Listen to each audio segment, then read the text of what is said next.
අද උදෑසන අපි දන්නවා ඊයේ දවසේත් පාර්ලිමේන්තුවේ සාකච්ඡාවට ලක් වුණා මේ නීතිඥ සංගමය පාර්ලිමේන්තු මන්ත්‍රීවරු දැනුවත් කරන්න පාර්ලිමේන්තුවේ රැස්වීමක් ගන්නවයි කියලා සාකච්ඡාවක් සිදු වුණා. එතකොට ඊයේ දවසේත් අපේ සභානායකතුමා සහ මන්ත්‍රීවරු මේ ගැන අදහස් දැක්වුවා මේකේ තියෙන ක්‍රියාවලිය ගැන, ක්‍රියාදාමය ගැන. කෙසේ වුවත් අද දවල් 12ට එහෙම රැස්වීමක් ගන්න නියමිතව තිබුණා කියලා තමයි අපි දැනගෙන හිටියේ. අපි දැනගෙන හිටපු විදිහට විපක්ෂයේ මන්ත්‍රීවරුන්ට දාලා එහෙම එකක් ගන්න හිටියා. එතකොට එහෙම තියාගෙන ඊට පැය දෙකකට කලින් නීති සංගමයෙන් මෙහෙම ලියුමක් නිකුත් කරලා තියෙනවා. ඒ ලියුම අනුව මේ මොකද රැස්වීම නොගෙනනවා කල් දානවා කියලා තියෙනවා. මේක එක කාරණයක්. අපේ ආණ්ඩුපක්ෂ සංවිධායකතුමා මතු කරා එක මේකේ කියනවා තුන්වෙනි ඡේදයේ however in light of proceedings in parliament today يعني ඊයේ දවසේ date එකෙන් තියෙන්නේ and the position of the government expressed threat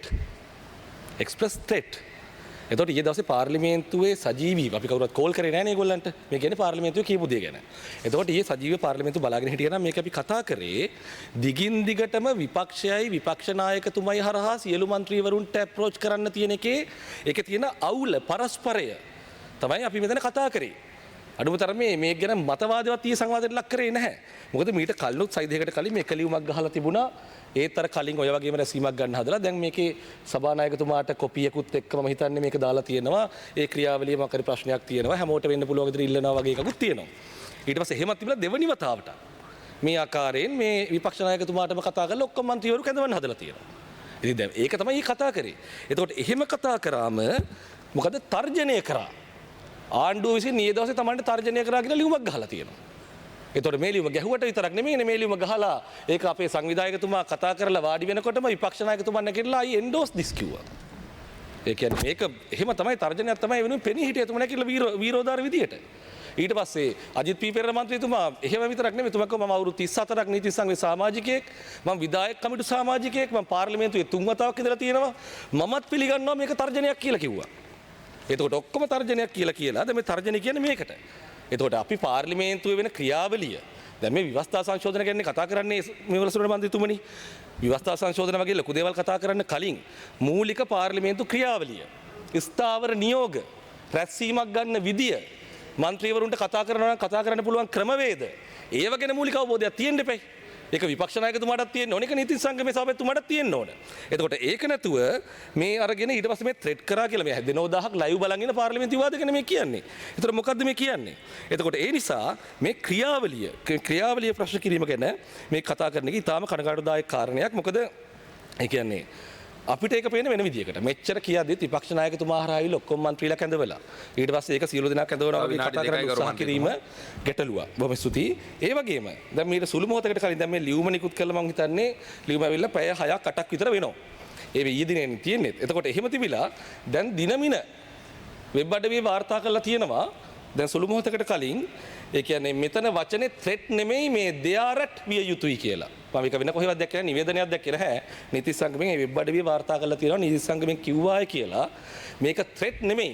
ඒ කියන්නේ එහෙම නාමපදයක් නෙමෙයි they are at ඒ කියන්නේ ඒක. එහෙම තර්ජනයක් නැහැ කියලා. ඒතකොට ප්‍රශ්නේ තියෙන්නේ දැන් පැය 8ක් ගත වෙලා මේකේ ආණ්ඩු පක්ෂ සංවිධායකතුමා, විපක්ෂ නායකතුමා එතකොට ඒ සියලු දෙනා කතා කරලා අඩුම තරමේ මේක වැරද්දක් නම් මේක නම් වචනයකට හේතු දක්වන්න ඕන. ඒක වැරද්දක් නම් නිහතමානී වෙලා ඒක නිවේදනයකින් නිකුත් කරන්න ඕනේ. එහෙමයි සංවිධානයක් වැඩ කරන්නේ. ඒක මූලික දෙයක් මාධ්‍යත් එක්ක රටත් එක්ක ගනුදෙනු කරද්දී.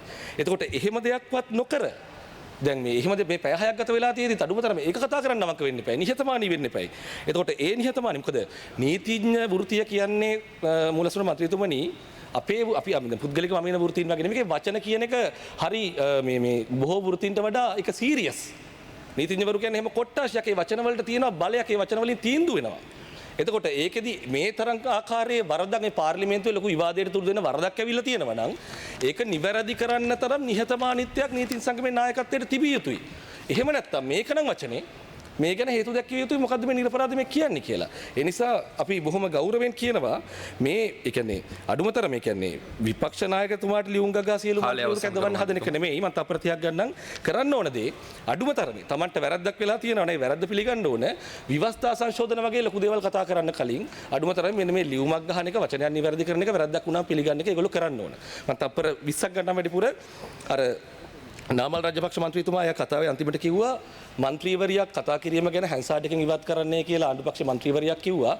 කෙරෙන්න ඕන හැන්සාඩ් එකෙන් ඉවත් කරන එක නෙමෙයි කෙරෙන්න ඕන මේ ඒව ගැන කරුණු හොයලා බලලා කටයුතු කරන එක කියලා. මුලසුර මන්ත්‍රීතුමා බොහොම ගෞරවයෙන් කියනවා පාර්ලිමේන්තුවේ උඩත් කියන තියෙන ක්‍රමවේදයන් තියෙනවා මේ ස්ථාවර නියෝග තියෙනවා.